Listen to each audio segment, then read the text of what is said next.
and for allowing us to be in your cathedral. I'm Attorney Ben Crumpin, along with Attorney Tony Romanucci, Attorney Ernestine Doyce, and Attorney Van Turner, who is also the president of the Memphis chapter of the NAACP. We are proud to represent the family of Tyre Nichols.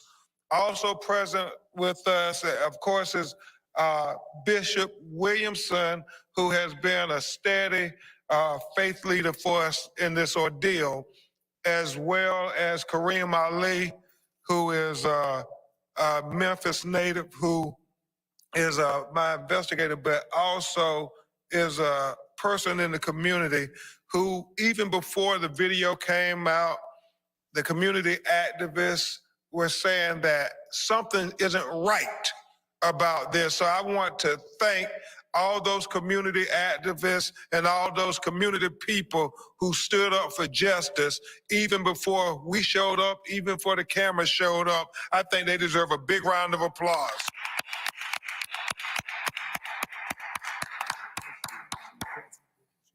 And we have the SELC president here as well. And obviously we have the people most affected by this tragedy who are showing such grace under these tragic circumstances. That is the stepfather of Tyre Nichols, Mr. Rodney Wells, and the mother of Tyre Nichols, Miss Rovon Wells. We can never applaud you enough for your grace and dignity throughout this. So what are we here for today at this hour?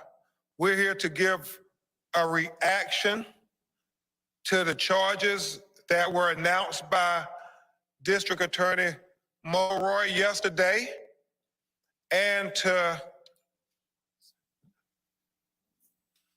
give remarks in anticipation of the last documentation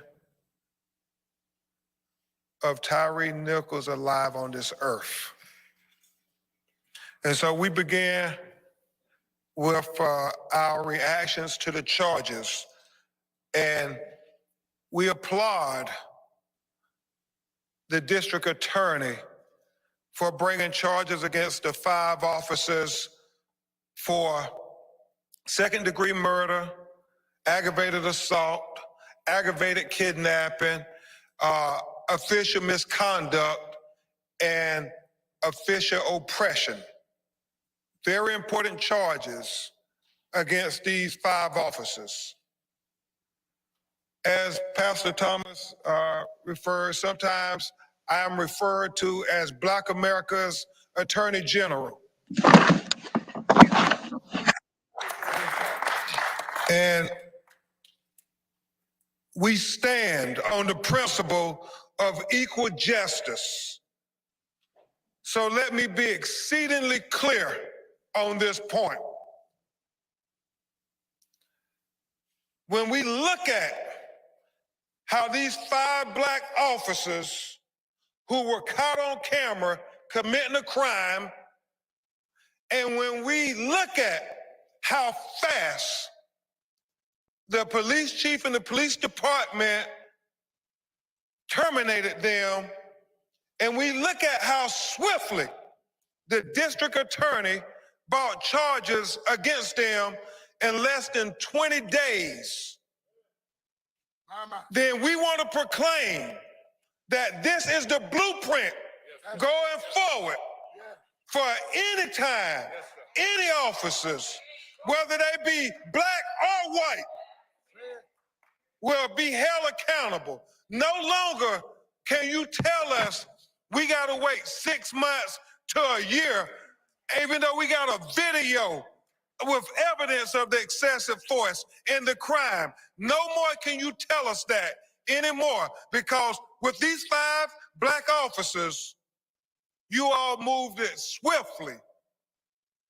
And As the chief said, it was important for the community that they took swift action and that justice moved swiftly against these 5 officers who happen to be African American. Well, when it's white officers, we think it's also important to the community that there is swift action and that we move swiftly to justice. I mean, because let's be honest, let's think about it. This is not the first time that we saw police officers committing crime and engaging in excessive, brutal force against black people in America who were unarmed. But yet, we have never seen swift justice like this. Think about Laquan McDonald in Chicago, Illinois. Attorney Ramanucci, what was that, over a year? 14 months, even though they had that video on day 1. Think about the video of Eric Gardner in Staten Island, New York. How long it took Kareem on that one. Think about all these cases, Alton Sterling, Silky in Baton Rouge, Louisiana, on video. Think about Pamela Turner, Houston, Texas, killed on video. It took years for them to bring charges in her case, even though they had the video day 1. Think about Ronald Green in Louisiana. I mean, had that video for day 1, took over a year to bring charges against them. I mean, so many, man, my God. Think about 14-year-old Tamir Rice on video. And why justice didn't move swiftly for any of these black people when they were killed by white police officers. So we have to make the point exceedingly clear. We now have the blueprint, America, and we won't accept less going forward in the future. We won't have black officers treated differently than white officers. We want equal justice under the law. Tyre deserved it. Tamir Rice deserved it. Ronald Green deserved it. Alton Sterling deserved it. Eric Gardner deserved it. Pamela Turner deserved it. All our children. Byron Williams deserved it. I mean, he was killed for riding a bicycle while black in Las Vegas on video. And yet the investigation is still going on over a year. And so we have a precedent that has been set here in Memphis. And we intend to hold this blueprint for all America from this day forward.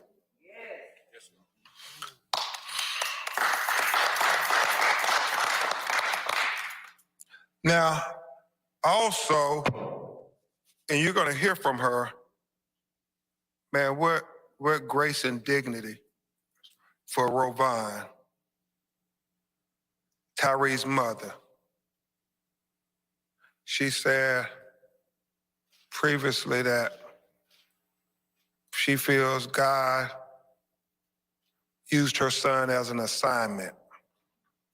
And Bishop Williamson, even though it's very, very painful, and God knows this is tragic, but she believes God used her son as an assignment.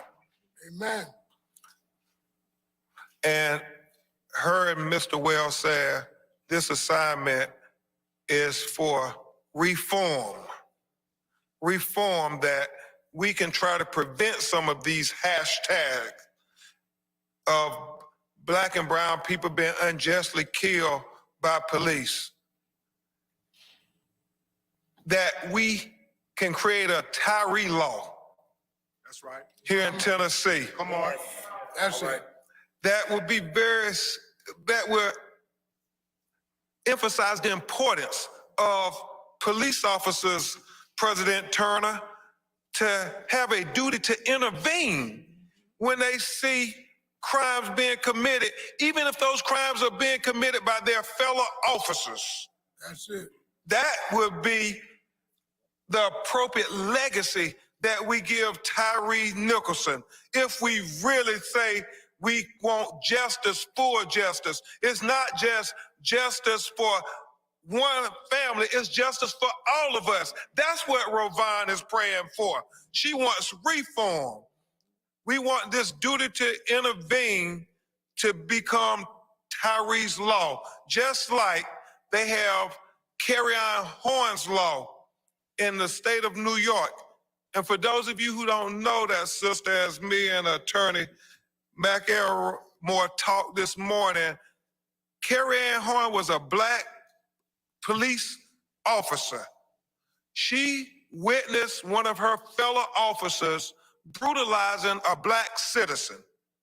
And she intervened and stopped him and got assaulted herself when she tried to stop him. But because she intervened, she was retaliated against and she was terminated and had to fight almost a decade-long battle to get justice because they had no duty to intervene for police officers before her courageous act. And the issue is we have to make it official. We have to make it documented. We got to put it on the books. We have to have notice that police officers, you have a duty to intervene when you see a crime being committed. You expect the people to say something. Well, why don't y'all show us how to do it? You all go first when you see a crime being committed.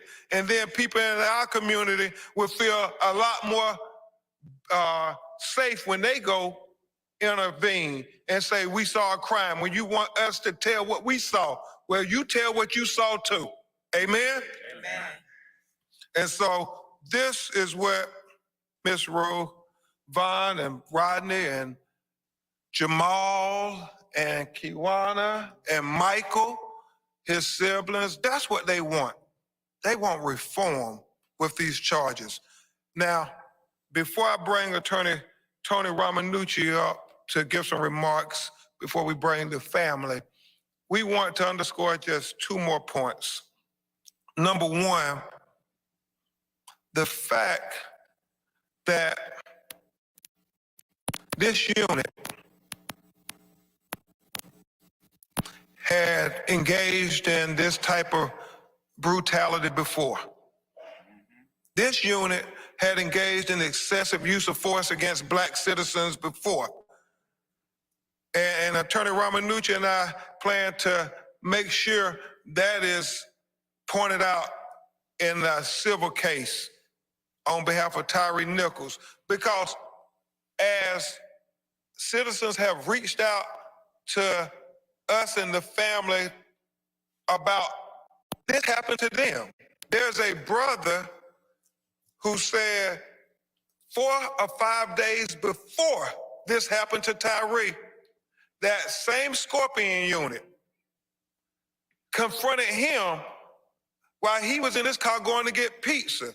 And he said that they used all kind of profanity against him.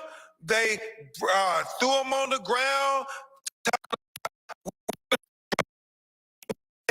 where the drugs and where the weapons, and he was like Tyre, put a gun to his head. And this brother, after he survived this ordeal, he said he called to the police department twice to internal affairs, twice. And they never responded to him. If they would have responded to him, we might not be here today. That's right. And so that's why we plan on making sure any citizen in Memphis who had to face the brutality of this Scorpion organized crime unit, I guess as they're distinguished, will come forward. We had an older gentleman, right, Mr. Reed, 66 years old, saying he was confronted by this unit and he was brutalized. And he had pictures of his injuries. And so it was foreseeable. That's it. It was foreseeable that something tragic like this was going to happen when you have police officers given, as Attorney Ramanucci and our legal team discussed not just immunity, but impunity to trample on the constitutional rights of people who looked a certain color, who lived in a certain community. And so we believe that this was a pattern in practice. And Tyre is dead because that pattern in practice went unchecked by the people who were supposed to check that. And I think we're so thankful to Chief Davis. Now, her leadership through this ordeal should be applauded as an example for other police chiefs. That's it. That's it. And leadership. But we agree with her when she says policy means nothing if you have a culture. If that culture is rotten, you can make all the policy in the world because the culture does not respect policy. We have to make sure that the culture not only respects the policy, but the culture respects the community. That's it. And that is what we have to do if we're going to give Tyre Nichols the proper legacy. And then finally,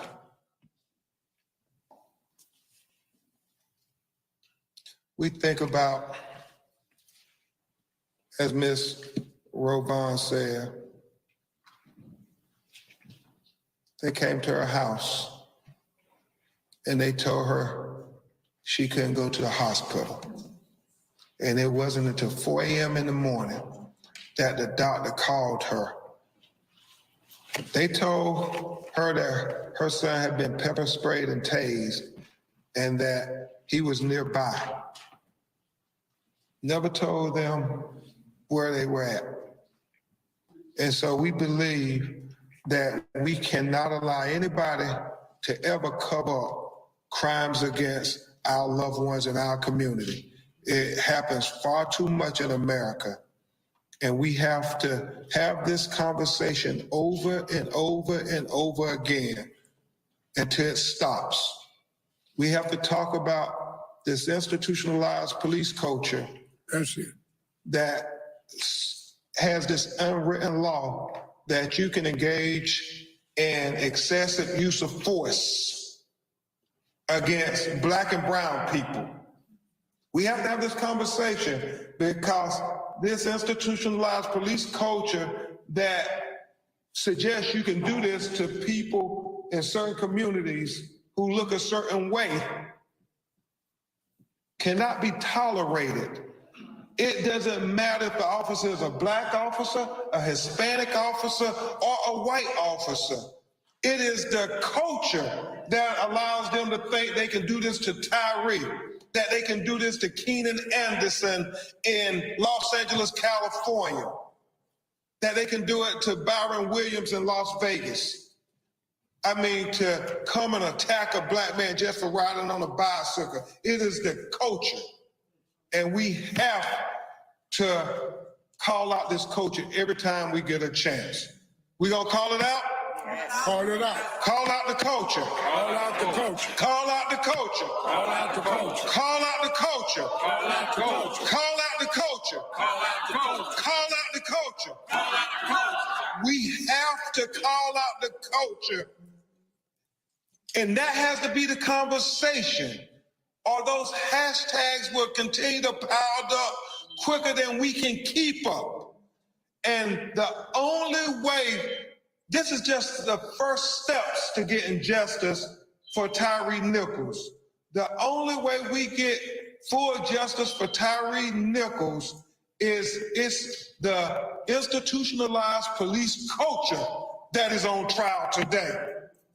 And the only way we get justice for Tyre Nichols is if we call out this institutionalized police culture so we can get full justice for Tyre Nichols. Justice for Tyre Nichols. Justice for Tyre Nichols. Justice for Tyre Nichols. Justice for Tyre Nichols. Justice for Tyre Nichols. Justice for Tyre Nichols. Justice for Tyre Nichols. Thank you all. Now you're going to hear from a great lawyer who fights for civil rights all across America, who I'm so proud to fight with yet again on the front line. My brother, Attorney Tony Ramanucci, will greet you, and then we will continue on with the press conference.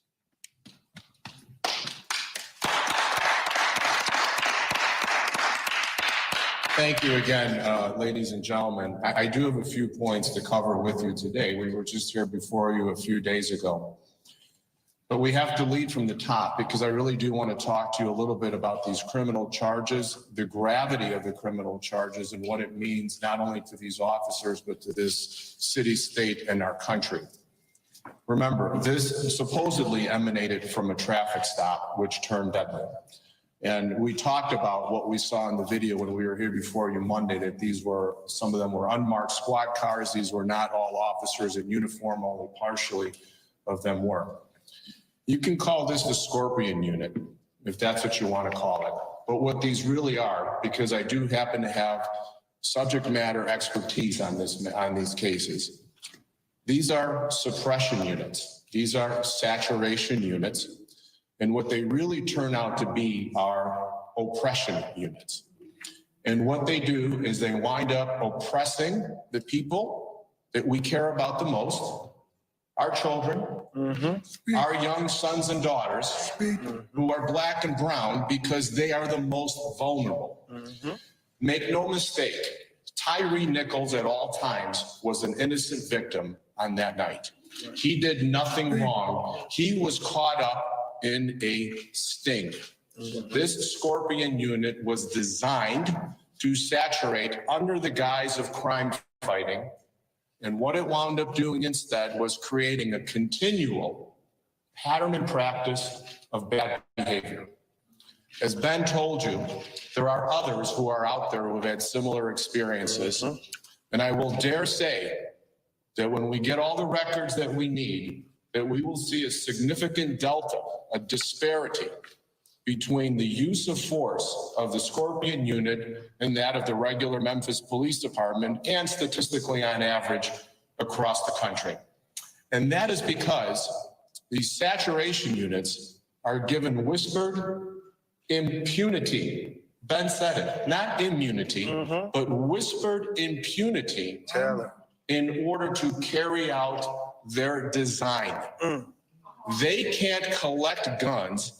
They can't find stolen cars unless they unwittingly trap innocent people in this web. Therefore, we are asking Chief Davis to disband this Scorpion Unit effective immediately.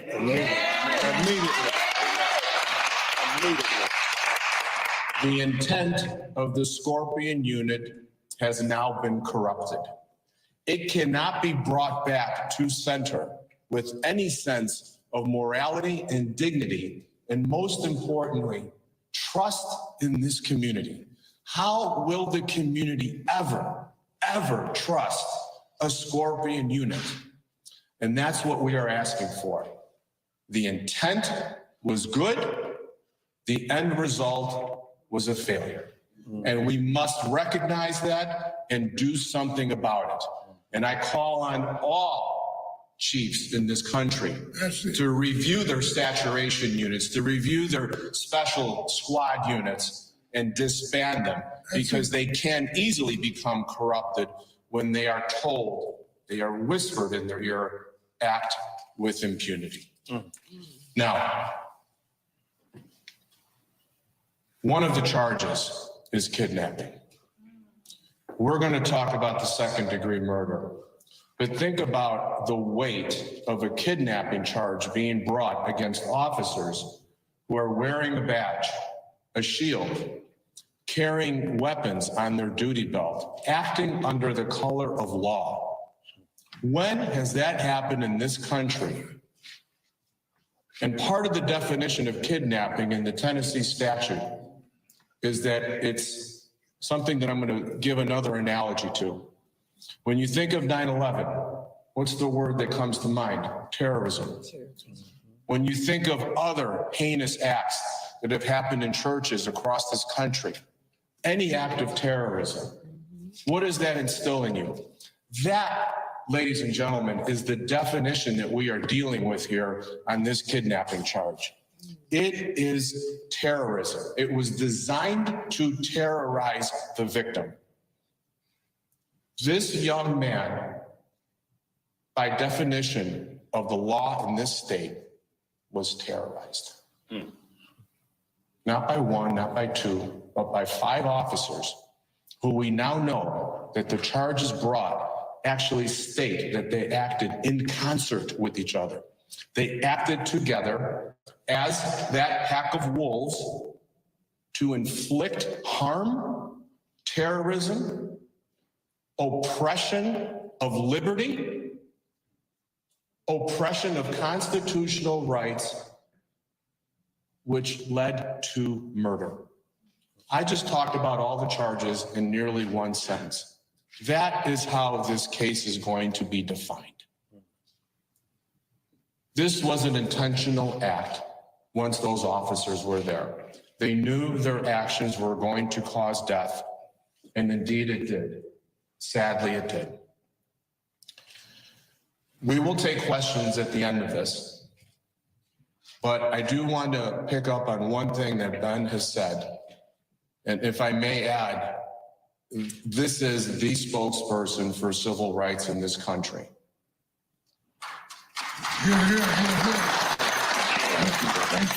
We want to know, where are the unions?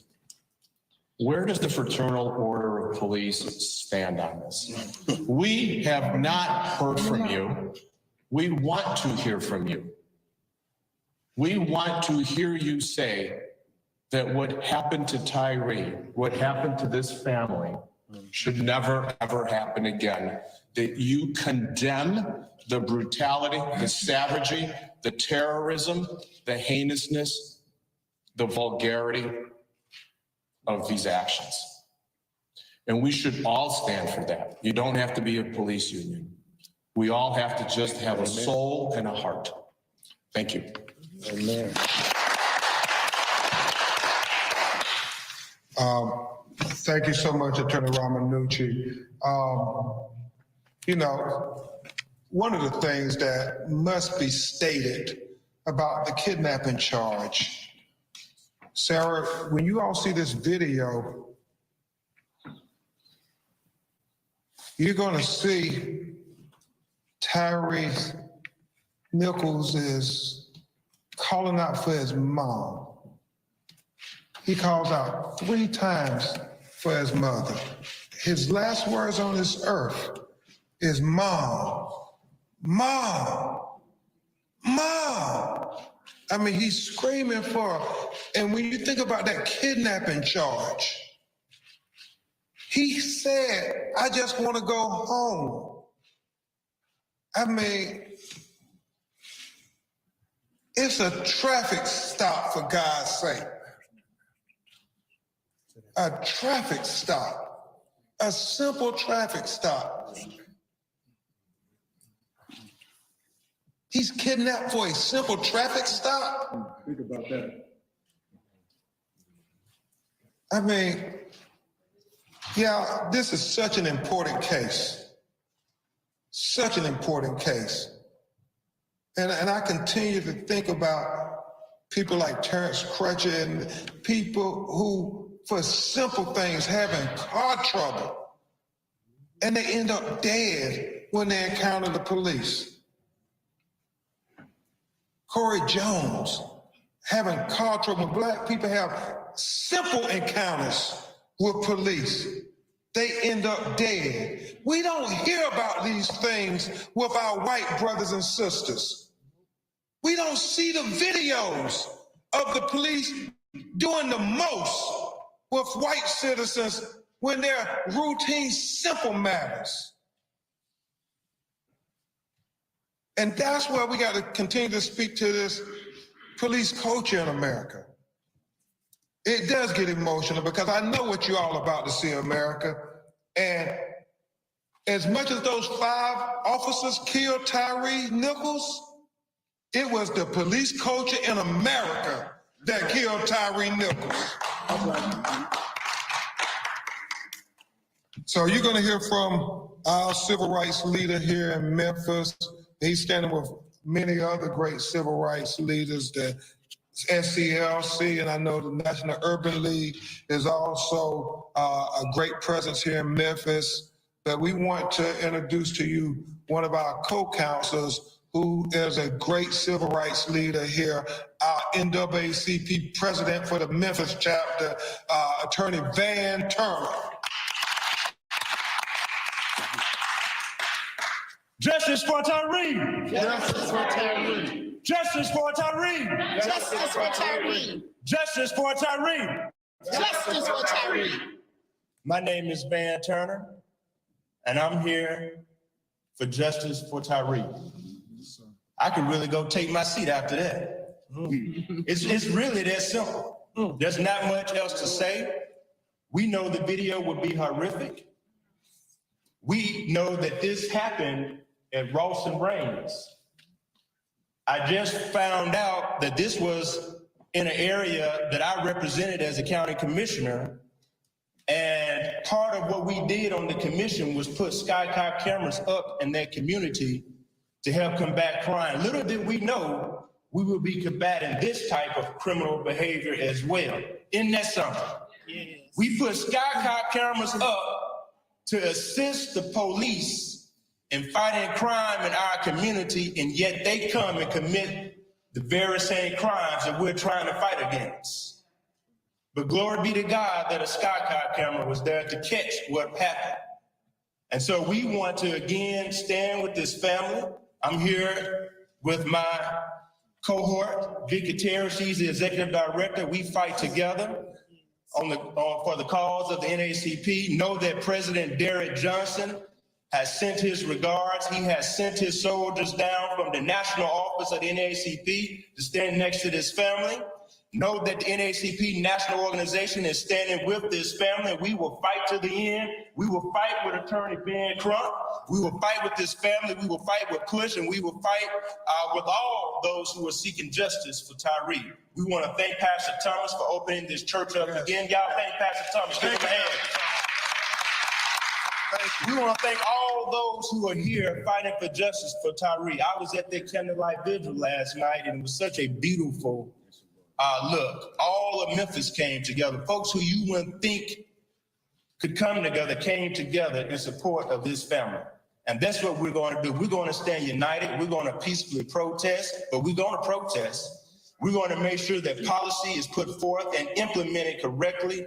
And we're going to make sure that Tyre Nichols did not die in vain. Amen. We're going to make sure that he not die in vain.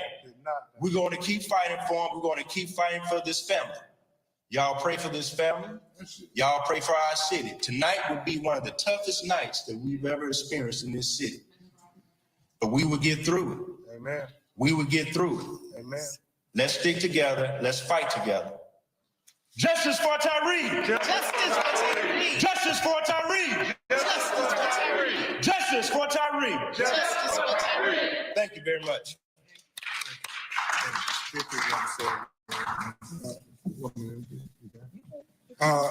Ms. Vicky Ms. Vicky Terry, the executive director of the NAACP, want to say a brief word. Good morning, all. And I just wanted to let Ms. Wells know she is not alone as a mother. I am a mother, and I stand here with you, Ms. Wells, proclaiming that there will be a Tyre Nichols law in Memphis, Tennessee. If there is anything that I am saying this today, we will fight together. We will support Ms. Wells and the Tyre Nichols family. I was listening to her this morning, and as a mother, my heart was breaking right along with yours, Ms. Wells. I was in tears all morning because of what is going on in this city, because of what happened to Tyre Nichols.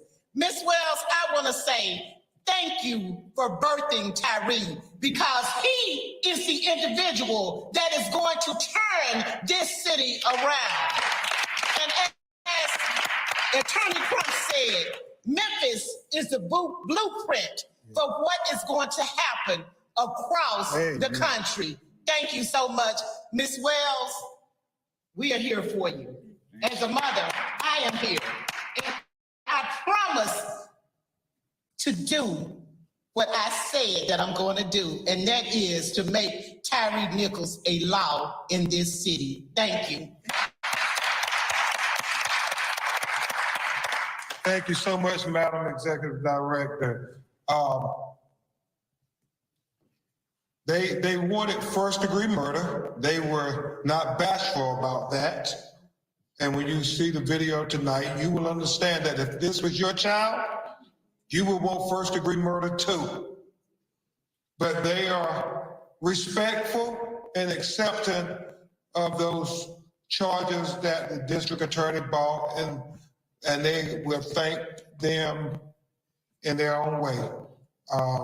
Now you will hear from Tyre's daddy. He's his stepfather, but as his mom and his brothers and sisters said, that's his daddy. Let's give a big round of applause for the man standing strong for his family, Mr. Rodney Wells.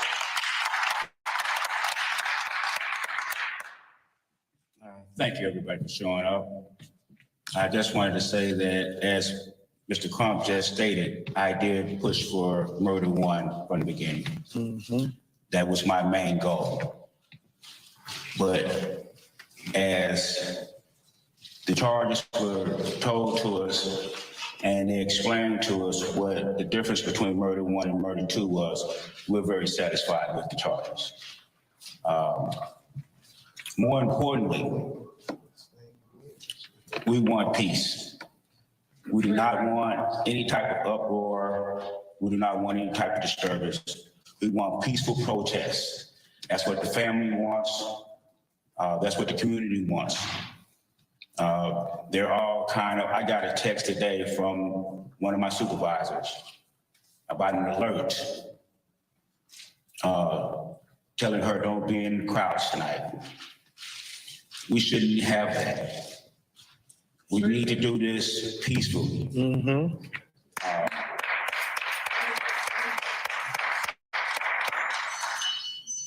The family is very satisfied with the process, with the police chief, the DA.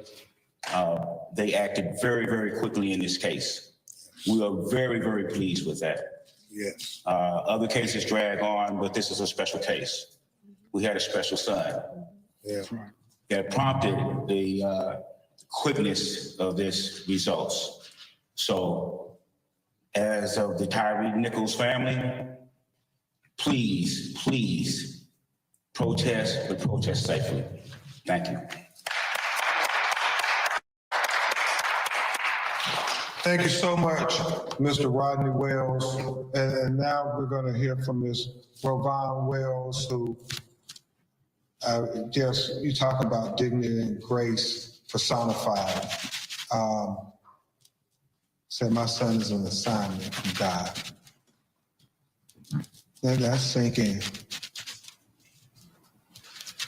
Your son being sacrificed, his life, so that we can have a greater chance at justice for all. Ms. Rovon Wells will now address you. Give her a big round of applause.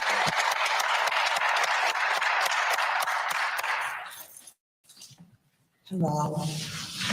Thank you all for coming and showing support for my family and my son. I really appreciate everything everyone is doing. My son is looking down, smiling because, you know, it's funny. He always said he was going to be famous one day. I didn't know this is how he was going to, this is what he meant, but if... Take your time. I really don't know what else to say right now. I've said so many things in the last few days, and really I want to say, I've never seen the video, but what I've heard is very horrific, very horrific. And any of you who have children, please don't let them see it.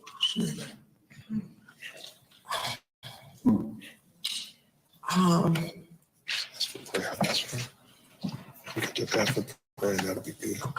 I just want to ask for prayer for my family, this whole community. And I want to say to the 5 police officers that murdered my son,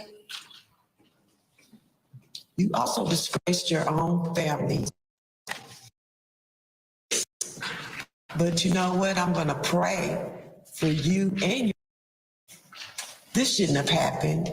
No, that's right. This just shouldn't have happened. And we want justice for my son. Justice for my son. Justice for Tyre. Justice for Tyre. Justice for Tyre. I just want to thank everybody again for coming. I don't have it. I have a lot of words that I want to say, but they're just not coming out right. No, you fine. And I still haven't had time to grieve yet. I'm still dealing with the death of my son. This was not supposed to happen. My son was supposed to be with me today. I'm gonna always know that I'll always be with him, because I told everyone he has a tattoo of my name on his arm. My son loved me to death, and I loved him to death. Yes. And so this is very difficult for me. I'm sorry if I'm not articulating myself a little bit better. No, you're doing fine.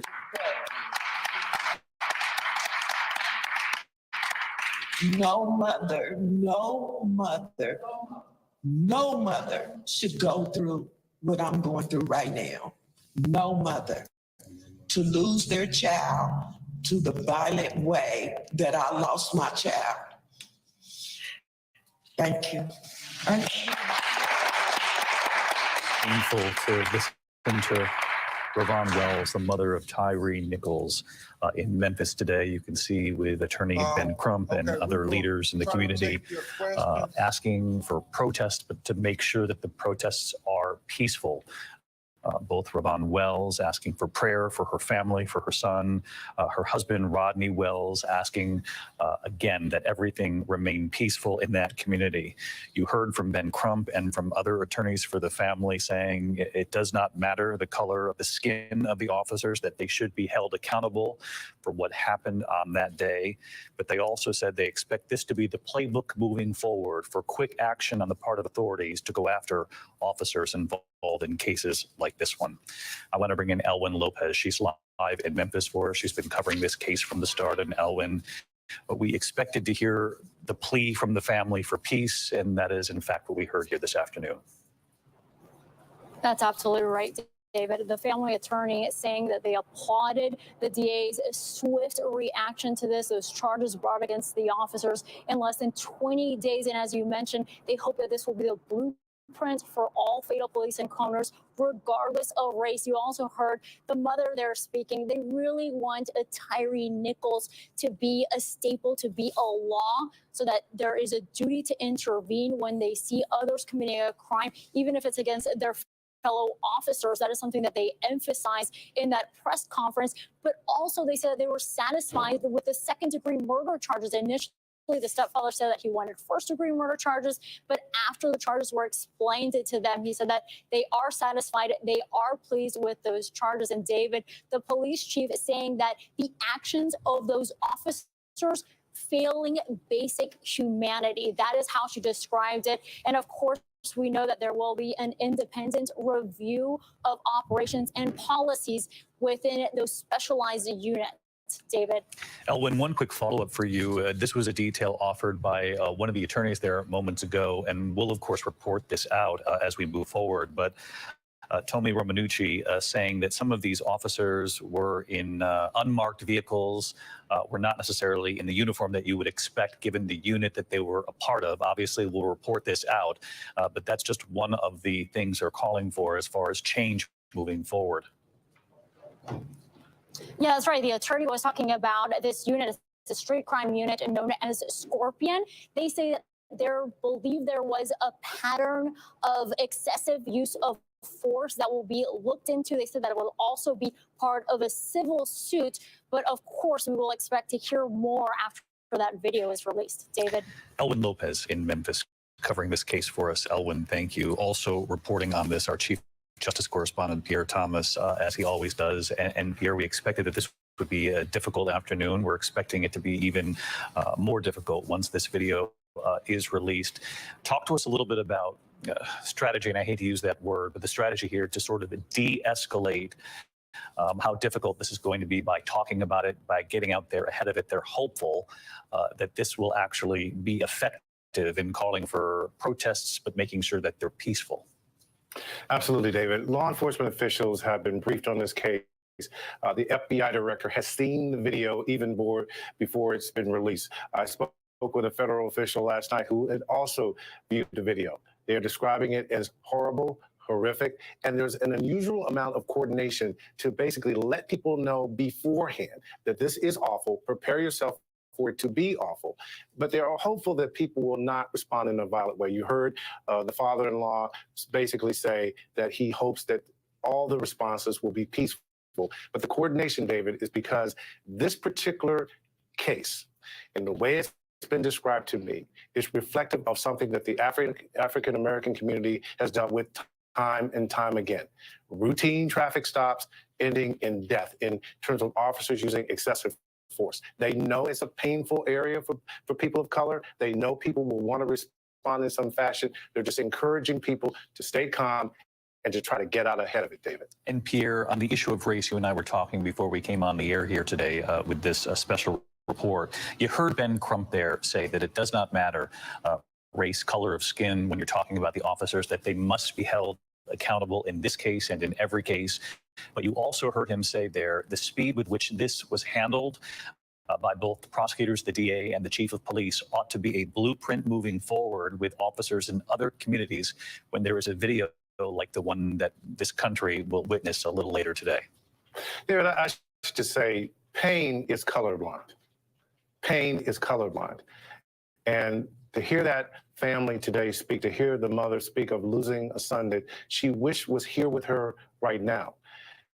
The issue here, David, again, whether it's a black officer or a white officer, and I'm not quite sure yet we know the response of the community, given the fact that these are all black officers. It may give new meaning to black on black crime. They are charged with attempted kidnapping, manslaughter, murder. What we do know is that, again, the African-American community in particular has had to deal with this time and time again. And that is the struggle that the country continues to deal with. I'm so glad you made the point also, Pierre, that we don't know what reaction will be. We know there will be obvious anger, obvious disappointment, obvious outrage. How that will manifest itself is a larger question. And you and I are always, at least we attempt to be so cautious on stories like these about talking about any kind of reaction before we in fact see it. Hey, what's up, Isaac?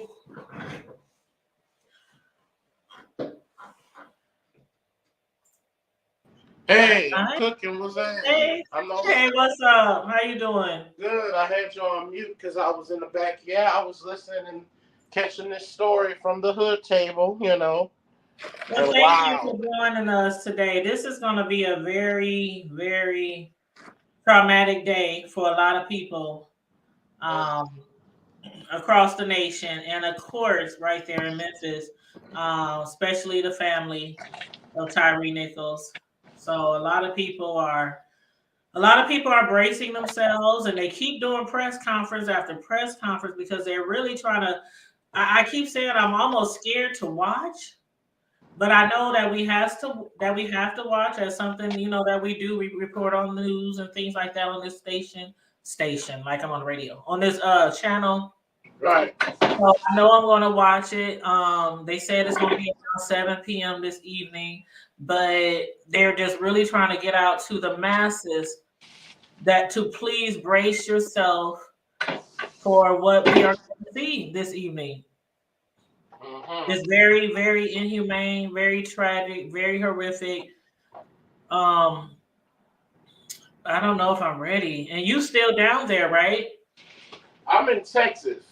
Oh, that's right. So when did you move from that area? When did I what? When did you move from that area? I've been here since Katrina. Okay. So is the police harassment and brutality as bad as they saying down there? To be honest, that you remember?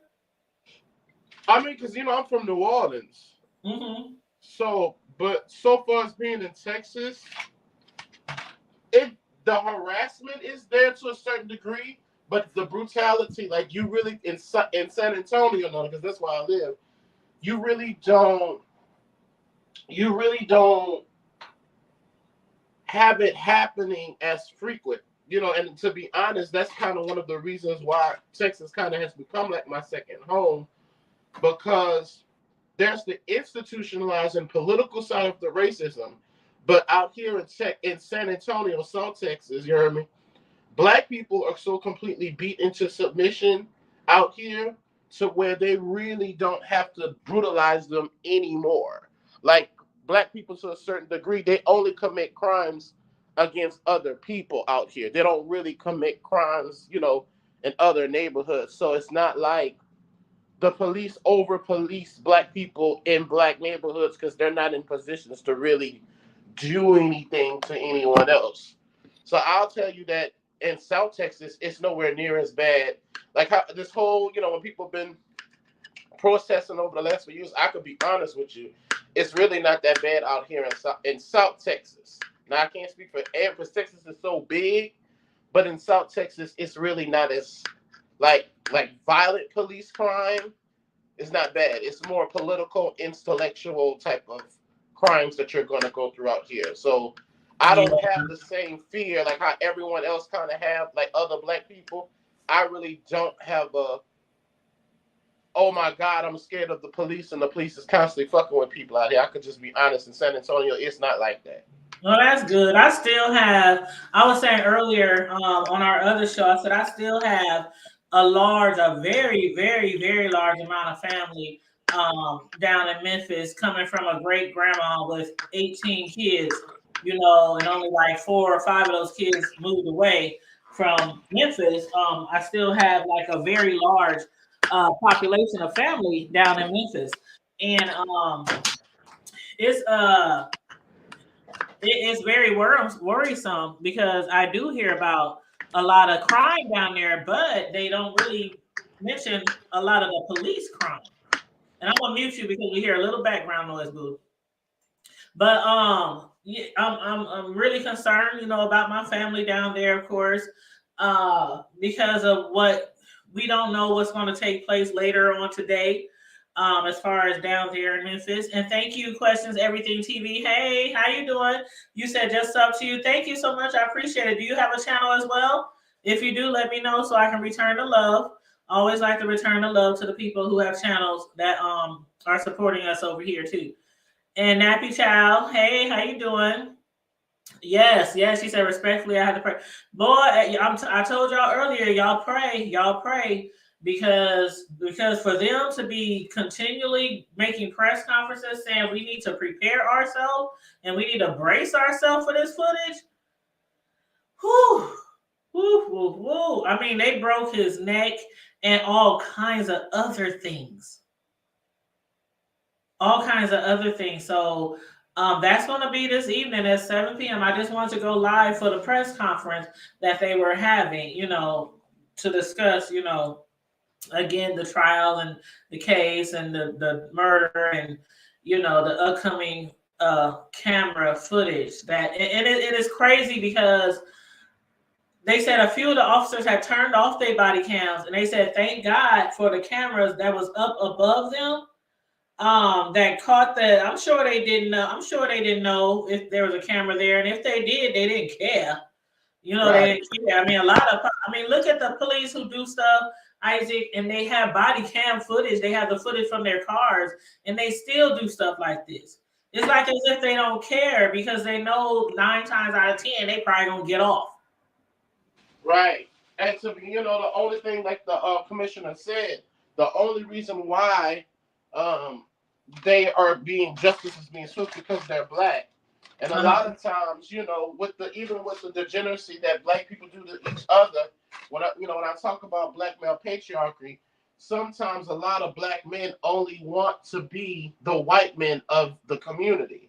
They want to be able to terrorize other black people and get away with it. You know what I'm saying? And I think with the pathology of these officers, these were definitely those black men. They thought that, well, since it is black on black crime, since it is another black person I'm doing this to, I can get away with it, not realizing that you're still black and white people are allowing you to get away with it. They're never going to allow you to just get away with being the ultimate terror. That's going to be designated for them. And they're making that clear to even blue-collar, upperclassmen, black men, that you can have a certain status. You can say you can be in stance with us, but you're still going to get your nigga wake-up call. And I hope these officers get the justice that's about to be served to them.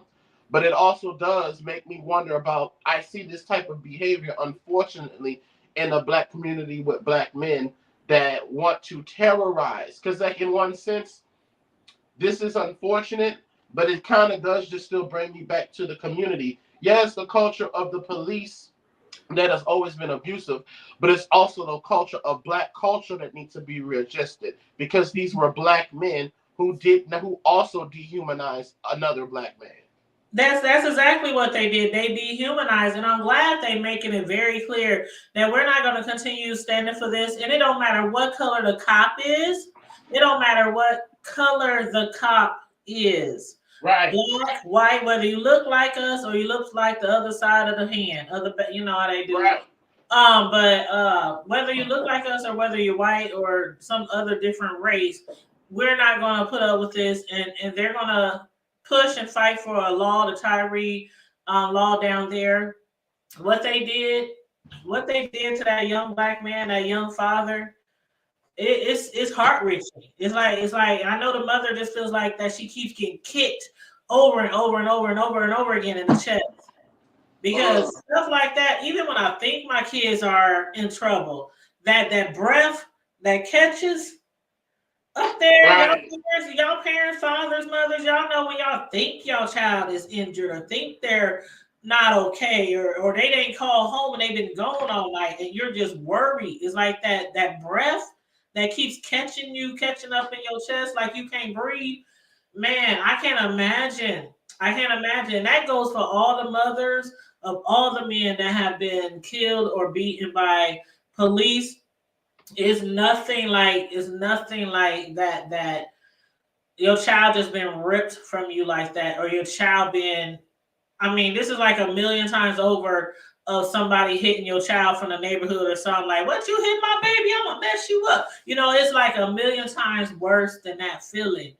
And you can't do nothing about it but try to put them in jail for as long as you can, even though you really want to rain down on their ass and find somewhere to put them where nobody will ever see them again. That's how parents truly feel, but they're not going to come on here on national TV and say, this is what I really want to do to you. Yeah, because when she said that, there's some things I really want to say. I just know what you really want to say, you can't say. What you really feel, you can't say it. You know what I'm saying? And then I wonder about sometimes these white identified black men. I wonder, were these black officers white identified black, chocolate covered white men? Like, like it's sometimes when they black, like you black, like you dark black, like you black. Yeah, but black. I know the shade of the. No, I'm not talking about the shade. I don't mean the shade. I mean in mind thought. You see what I'm saying?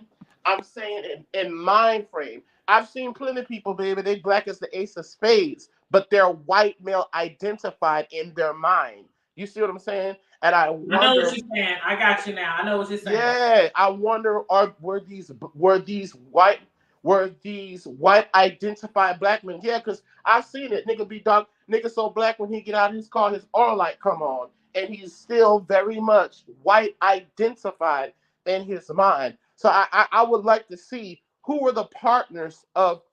I just want to see were these black men partners, were their partners white? I'm kind of curious to see were all of their partners white? You know what I'm saying? Were some of them white? Because something just tells me that these officers, these black male officers, mentality wise, were white identified. They thought because they Right. I feel you. yeah And they Cyber, you're right, Cyber. Cyber said, ignore the color. Cops should not be doing this to anyone. I mean, I know it happens a lot to us, but they shouldn't be doing it to anyone. I mean, I agree. The info is everywhere. Just look up Tyre Nichols, Tyre Nichols, Nichols. The information is everywhere. It's just like flooding the internet right now.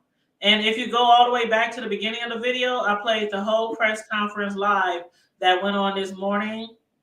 And there's an interview from earlier today. We had did some coverage earlier today of it as well, showing a little piece of the mother's interview she did with CNN.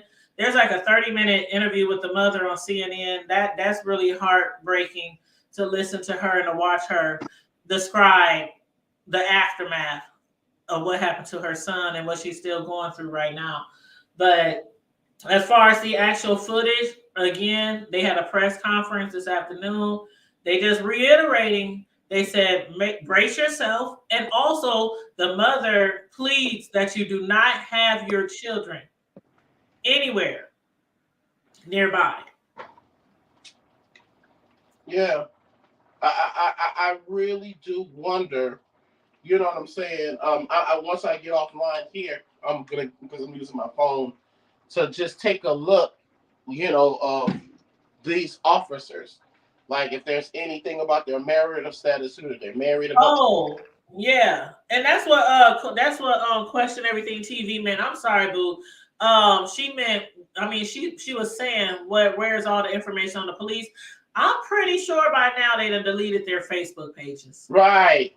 That's what normally happens in situations like that. They either private them or they delete them altogether.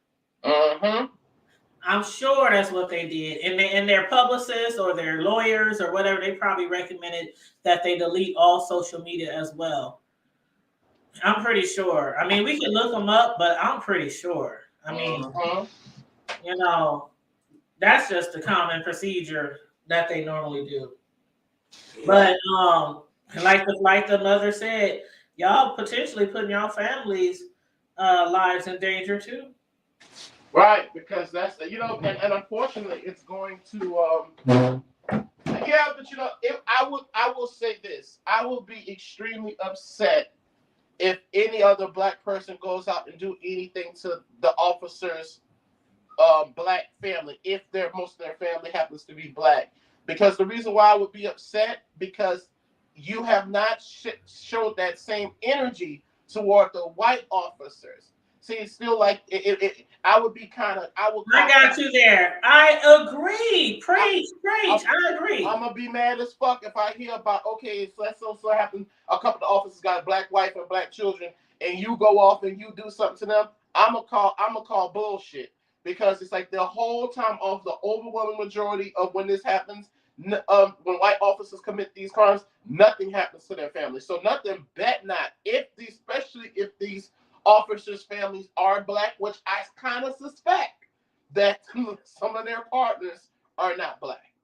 I just do. And then, you know, being in Tennessee, I visited Tennessee for the first time last year. I had to unfortunately go to Clarksville and be in Nashville for my great niece's funeral, unfortunately, last year.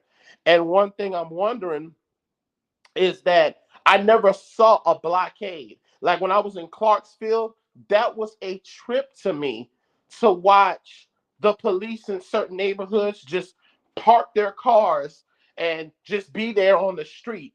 I was like, what the hell is this? You know what I'm saying? So they still have those random blockades in Tennessee. They still do. They still do in Clarksville. They still have those random, like, I was just like, no, man, we can't go. Everybody out. It was just like everybody in the hood had a certain attitude adjustment. Like, you know what I'm saying? All of the aggression and the smoke you had for the next black person, oh, it calmed the fuck down your urban once you saw, that blockade. But I just kind of, unfortunately, I'm not surprised that this happened based off of when I went certain parts of Memphis and I saw like, what? I was like, blockades in certain neighborhoods. So when they talk about that scorpion, that might have been who I saw, because some of those vehicles weren't like, Tennessee County or Clarksville County. That might have been the same scorpion unit that I saw a witness doing the blockades when I was down there. It could be. She said not what Andrew Zimmerman selling the PCU still out there. Thank you.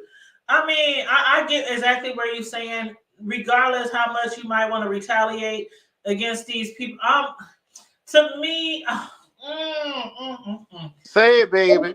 It's oh gosh, it's so hard for me. I would be like, okay, I'm not saying eye for eye or nothing like that, but for me, if I happen to be in some place of mine, some space in time, and something happened like that to my son, I don't think I would go after their family.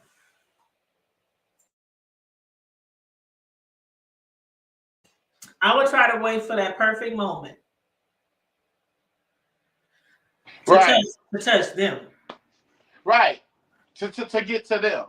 You know what I'm saying? And for me, I'm personally, I would agree with you there. Like, and I hate to say it, and I'm not trying to be funny, but because they are black, that's most likely can happen to them. Like, I would not be surprised if they end up being deleted or unalived, because the law does not protect all around. It doesn't matter if you put the badge on or not. The law is not going to protect you in the same fashion that it protects the dominant society. So there's a higher chance that these ninjas officers might end up dead by somebody doing something to them directly. There's definitely because they are indeed black men at that. So it is a higher chance that they can be unalived and no one's going to investigate and care, or I'm not going to say investigate, but no one's going to really push that issue that if that happens to them. You know what I'm saying? Man.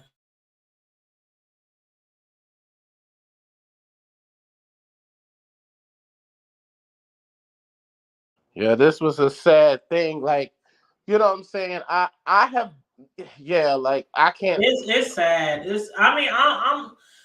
I feel like the mom when I say I don't know what to, and I feel you too when she was saying I don't know what to say, because you just, the things you would say at home and to come, around your peers, your peoples, your fam, you just can't say that on live. So it's like, I don't know what else to say. I don't know what else to say. You're like, and then she's still grieving. This happened really fast. From the time he was beaten, 3 days later when he died, a few days later when, the police were brought in, and then they've been charged. Like this is the fastest race to justice that we have seen. And the weird part is not weird, but the significant part is that it's black on black. All these officers that were not black who did crimes to us, like they said on there, Crumpin said, we shouldn't wait 6 months for camera footage. We shouldn't wait a year for camera footage. We have the camera there. We see what these officers are doing, and we have to wait months and months and years to see camera footage to see if charges going to be brought about. Like if we can do this in our own hood, in our own community to each other, the rest of y'all officers need to fall in line too. The rest of y'all police departments need to fall in line too. Totally agree. I mean, but it's just, it's just, I really think that, watch out, little girl, I'm talking to my cat. I think that it's definitely a ninja wake up call. I really think that, because that's one thing the dominant society will always do. They make it clear, oh, we can terrorize you, but you can't terrorize each other. We allow y'all to terrorize each other to a very larger degree. But when it becomes to a scale to where you're being a police officer is assumed as a white male identified type of career. So what these white officers do not want is the world to see that black officers have the same type of degenerate and rights that they do, impunity and immunity that they do. And I think it's more about that's why there's so much justice, because they always, at every single level, they want to maintain dominance. It doesn't matter if you're a law enforcement. So And they also don't want to see. They also don't want to see us coming together like we are in this particular case, because what it shows them is we love each other. We love our community. We love our black people, but we don't give a damn if you black and you did some type of shit like this to us. We coming for you. We ain't just coming for the white ones. Right. We coming for you too. Because as far as I'm concerned right now, you are no longer a part of our community. Yeah, I really hope that this sets a precedence, not just with the police, but just with all black on black crime, right? Because this, unfortunately, ain't there some shit? We're talking about black on black crime with black law enforcement being involved. It's almost as, and you're right, that's a good point, Tanya, because to a certain degree, even when we police officers or law enforcement does this something to another black person, it isn't this fast. And it's only this fast so they can prove precedents that under no circumstances do you as a black male have impunity and immunity, even if you say you're working on behalf of our organization. Even if you say that's what you're doing. Mm-hmm. We want to keep you in we want you to know your places. We want you to know your place. And I think that has more to do with why there's swift justice than it does them wanting to set a precedent, because they could have set a precedent all the times we had murders of unarmed black people by white people. It's a nuance. I definitely can see this is the nuance. Yep, absolutely. And we're gonna be live later, you guys. They said 7:00. Now, Isaac, normally we go live at 9 p.m. on Friday Night Live. I think we'll start at 7. And that's gonna be Eastern Standard Time, so that's actually 6. Okay. So yes, ma'am. I think I'm gonna do a Friday Night Live part 1. And then a Friday live. It just depends on how long we be on here for the 6 o'clock one. Right. Because depending on how long they be up here after they show the body footage and speaking and things like that, I'm just trying to brace myself. I'm getting myself ready. I'm bracing my heart, my mind, my soul, my motherhood. I'm bracing all that. Ancestors, help us. Help these families. Other loved ones, help us, because I just think it's really, really bad. I mean, they keep saying it's really, really bad, the footage that we're about to see. And for them to keep preparing us. Yeah.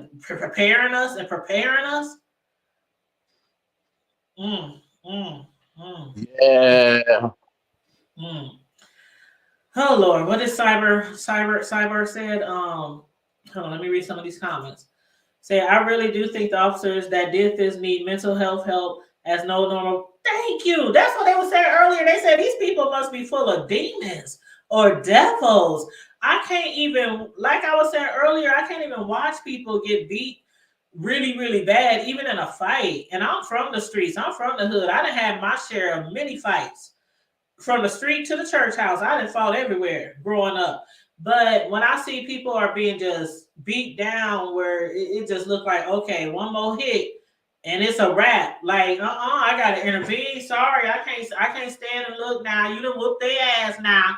Come on now, you won. You won. Let them go, let them alone, let them alone. Like my grandma say, let them alone. But for you to sit and watch, even if they all didn't do it, just like with the George Floyd, even though they all weren't on his neck, y'all sat there and watched and just stared out at the crowd of the public and just watched. Nobody said that's enough. Nobody said he can't breathe. Nobody said he's screaming for his mama. And then that's what we're going to also see in this video footage. They said he screamed out for his mama 3 times.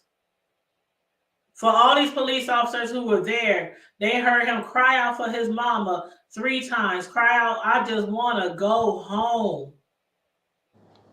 He just wanted to go home. So yeah, we'll be here tonight. Thank you, Question Everything. And Question Everything, do you have a channel? If y'all new to my channel, y'all know that we like to support other content creators. So if you have a channel, anybody in the chat, and you don't think I'm subscribed, just let me know. Just let me know. And people is all people from San Diego, people from Omaha, where I am. Isaac, you down there in Texas. My bro Tone, which is Count Amaru in the chat, he's down in Texas. Everybody is supporting that family. Everybody is supporting that family. So yes, we all stand in agreement. We all stand in support. Oh wow, just keep them in y'all prayers, y'all. Keep them in y'all prayers. Isaac, any last thing you want to say before we wrap up? No, I just want to. I thank you again, Tanya, for having the hood table and reporting on the content that you do and keeping a very open platform. And yes, and I just hope y'all brace yourselves. Get your. I'm prepared to see it though, because unfortunately, this is my last. I'm not surprised at the brutality, because as I have to be honest, as much as we harp about white on black crime, it's 3, 4, 5 times as much brutality of that. And since these are black officers, I hate to say it, these are other black men. I'm not surprised, and I'm gonna just put this thought out here. If there's an FBI data that shows that black men are killing black women every 5.5 hours, then you know that black men are killing other black men every 30 minutes to 15 minutes. And this just proves that. And I'll holler at y'all later. All right. Love you, boo. Thanks for joining me this morning. Have a good day. And again, everyone, not only are they asking us to brace ourselves for the footage is going to get dropped at 6 p.m. Excuse me. They said 7 p.m. Eastern Standard Time. I think that's what was that Cyber? Who was that? Who said that? Curls Venus.